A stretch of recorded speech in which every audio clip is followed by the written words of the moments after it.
repayment process. Now this is a huge blank. When I asked my friends, 2 of them were master students in UM, another one was an ex-president of an IPTS, they just didn't understand. They were in the final year and they didn't know what was next. And as students, we should know this. Why is it doubling? Okay, so this is an actual quote. I'm about to finish my degree and I have no idea how to start paying off my loan, my PTPTN loan. The scholarship unit couldn't answer my questions. The next quote was, okay, this is something that we keep hearing every time we ask questions to anyone we thought was relevant to the PTPTN. Anyone who's applied probably has seen this before. Sila rujuk kepada counter pejabat PTPTN. Okay, so then we decided, you know what, let's Google for answers. Let's look more into the repayment process. Let's try to really figure this out. So obviously, as young people, the first thing I wanted to do is go straight to the PTPTN website. Now this is where the headache starts. It's packed full of information, but none of it is comprehensive enough. It's just fact, fact, fact, fact, fact, and you're supposed to select the thing that you're looking for, and it's a very vague, okay, thank you. It's a very vague, way of presenting it. Okay, so we had a lot of questions. Now there's a section for the new discount from Budget 2017. But there's no instructions other than to call the PTPTN care line. Now when you call the PTPTN care line, you get Sila rujuk kepada counter pejabat PTPTN.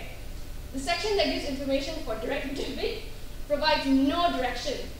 But if you decide to refer to the bank that you're registered with, for example, Bank Islam or Bank Negara, Bank Rakyat Negara, Bank Rakyat, or CIMB, they can only facilitate collection of repayment, but they cannot answer your questions. They will tell you to rujuk kepada counter pejabat PTPTN. And if you've been put under CCRIS and you want to check your status, you can. But if you want to fix it, if you want to do anything about it, you can't make that online. If you call, they're going to tell you rujuk kepada counter pejabat PTPTN. Resolving being on the infamous travel ban blacklist. Also, sila rujuk kepada pejabat PTPTN.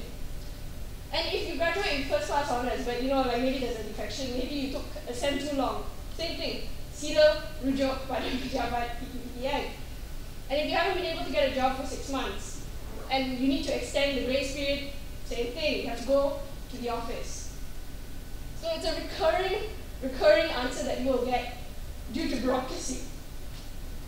Now, I know Dr. Ong, he said there were 74 offices, but I think what he meant was there were branches with banks, that are affiliated. So those are repayment collection centers.